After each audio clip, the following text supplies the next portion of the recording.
Olá, pessoal! Sejam muito bem-vindos a mais um episódio do Processo Civil para a OAB, continuando nossas aulas sobre as normas fundamentais do processo civil. Lembrando que essa é a terceira parte das aulas referentes às normas fundamentais. Então, não se esqueça de assistir a parte 1 e a parte 2, que a gente já falou de alguns importantes princípios do processo civil para você levar para a sua prova, para você se preparar melhor. Bom, antes da gente começar, lembre-se, de deixar o seu like, de compartilhar, de comentar. Esse feedback é sempre muito importante para nós.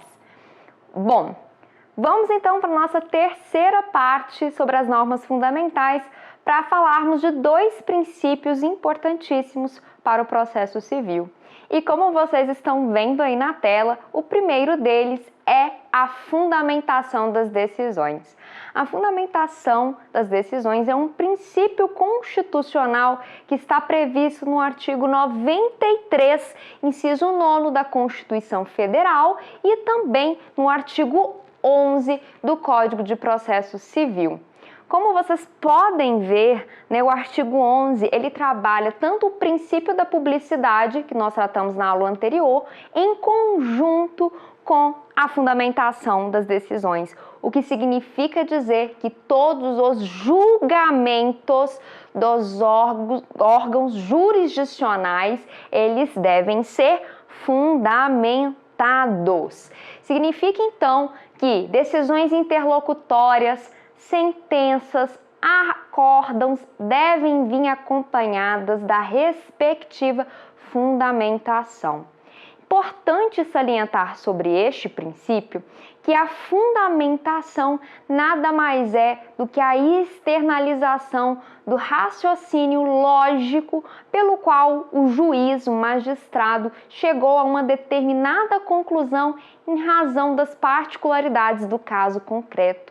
Ou seja, o juiz ele precisa dizer, expor todas as razões de direitos e também de fatos que motivaram ele a fundamentar um determinado caso, uma determinada solução. Ou seja, o juiz ele precisa dizer por que uma parte, por exemplo, ganhou uma determinada ação ou porque ela perdeu. Esse porquê é justamente a fundamentação das decisões. Bom, como a gente pode ver, a fundamentação das decisões, ela assegura, uma dupla garantia. A primeira é da fiscalização dos atos decisórios. Isso significa dizer que todos os sujeitos processuais envolvidos em um determinado processo, como também toda a sociedade, ela pode fiscalizar os atos que são proferidos pelo judiciário, justamente para tentar conter a arbitrariedade do julgador. Quando a gente está falando em um modelo constitucional de processo, como é esse inaugurado pelo CPC de 2015, a gente tem que evitar ao máximo o solipsismo judicial. Significa dizer que o juiz ele não decide mais sozinho, conforme seu livre convencimento. Hoje, a decisão ela é resultado de um diálogo travado pelas partes com o juiz, ou seja, todos os argumentos fáticos, jurídicos e probatórios que as partes discutem no processo devem ser levados em consideração no momento que o juiz irá decidir. Bom, quando a gente fala nesse aspecto, a gente está casando então a fundamentação com o contraditório que a gente já viu na primeira aula. Além disso, uma segunda garantia é do exercício do duplo grau de jurisdição, que vamos ver mais à frente.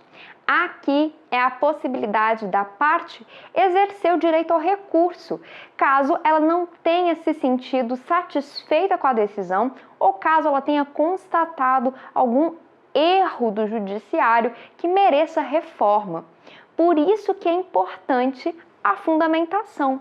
Nesse sentido, a parte ela recorre querendo saber por que, eventualmente, um pedido dela foi julgado improcedente ou parcialmente procedente. Ela precisa desse porquê justamente para poder exercer o seu direito a recurso e possibilitar que uma instância revisora reanalise aquela questão posta a julgamento. Outra questão muito importante, que foi uma inovação trazida pelo Código de Processo Civil, foi o que dispõe o artigo 489, parágrafo 1º do CPC, que vem trazer aí critérios negativos do que não se considera como fundamentada uma decisão. Quando a gente olha o artigo 489, parágrafo 1º, a gente vê aí 6 hipóteses para que não se considere fundamentada uma decisão. A primeira hipótese, estamos diante, de uma decisão que se limita a indicar ou reproduzir um determinado ato normativo e aquilo por si só já se bastaria como fundamentação para aquele julgador. Só que a gente sabe que isso não é permitido pelo nosso ordenamento jurídico. Ou seja, o juiz ele não pode, por exemplo, julgar improcedente uma ação com base apenas na citação de um determinado artigo de lei. Ele precisa contextualizar aquele artigo, por exemplo, com um caso concreto. Outra hipótese, a segunda hipótese, pelo que não se considera como fundamentada, empregar conceitos jurídicos indeterminados sem explicar o motivo concreto da sua incidência. É quando a gente vê aquela utilização dos princípios, por exemplo, da razoabilidade, da proporcionalidade, sem especificar em que sentido ele está sendo empregado. Ok, é desproporcional ou proporcional em razão de qual motivo? Estou fixando, por exemplo, 15% de honorários advocatícios sucumbenciais de acordo com a proporcionalidade. Não é possível admitir isso sem que haja a externalização do sentido da utilização desse conceito indeterminado, já que o que é proporcionalidade, o que é razoabilidade, são conceitos indeterminados. Terceira hipótese, invocar motivos que se prestariam para justificar qualquer decisão. É aquelas famosas decisões que nós conhecemos, que é o copia e cola, que a gente lê a decisão e a gente não sabe do que está tratando. A gente não sabe se é uma ação de alimentos, se é uma ação indenizatória, se é uma ação previdenciária, porque quando a gente lê, os fundamentos são os mesmos, Então isso também é proibido pelo nosso ordenamento jurídico. Quarta hipótese, quando o juiz ele não enfrenta todos os argumentos capazes de infirmar a conclusão adotada. Ou seja, se há aí outros argumentos que podem fazer com que o julgador tenha outra conclusão diversa da que ele chegou, ele tem que enfrentar por que ele não está acolhendo aquela determinada tese, aquele determinado argumento, sob pena de nulidade.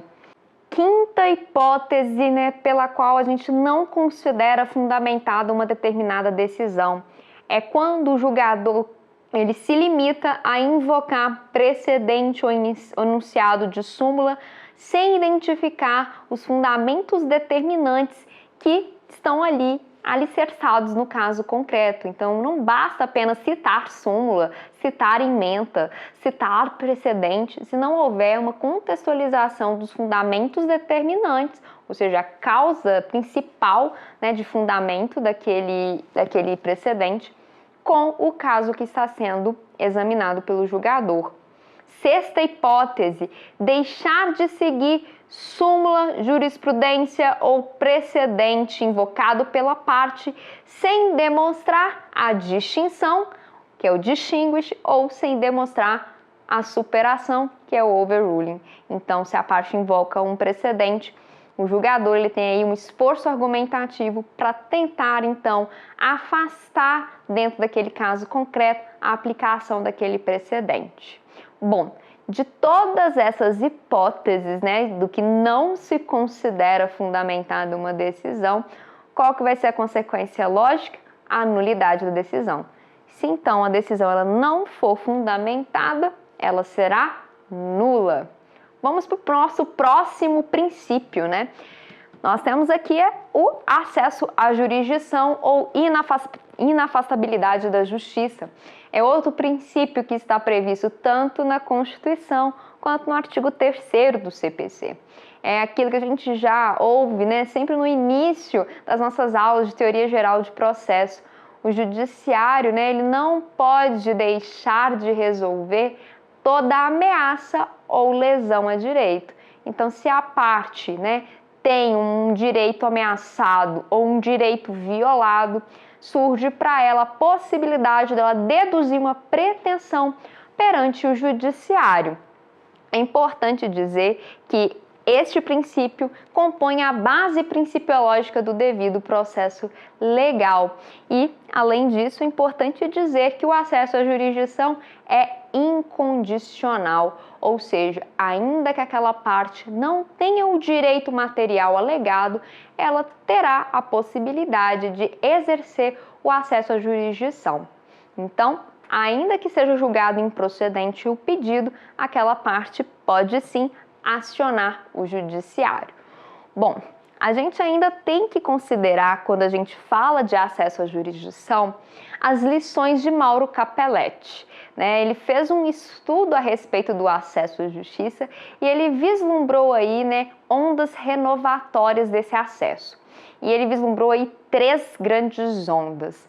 A primeira onda é a da hipossuficiência da parte, é uma tentativa aí de superar barreiras econômicas. A gente vê isso traduzido no nosso ordenamento quando a gente tem aí instituído o benefício da justiça gratuita e também a criação das defensorias públicas, justamente para defender a parte hipossuficiente, que não tem recurso suficiente para acionar o judiciário.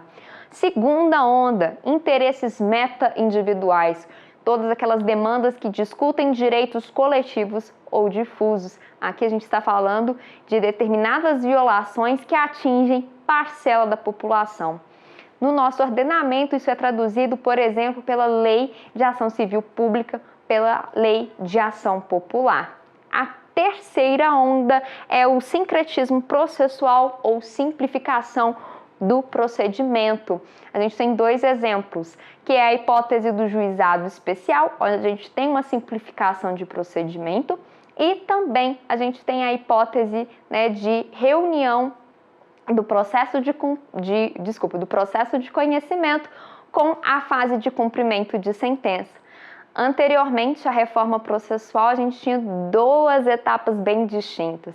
Antes havia aí o processo cognitivo, essa fase de conhecimento até a sentença, e depois havia uma execução desse título judicial em outro tipo de ação.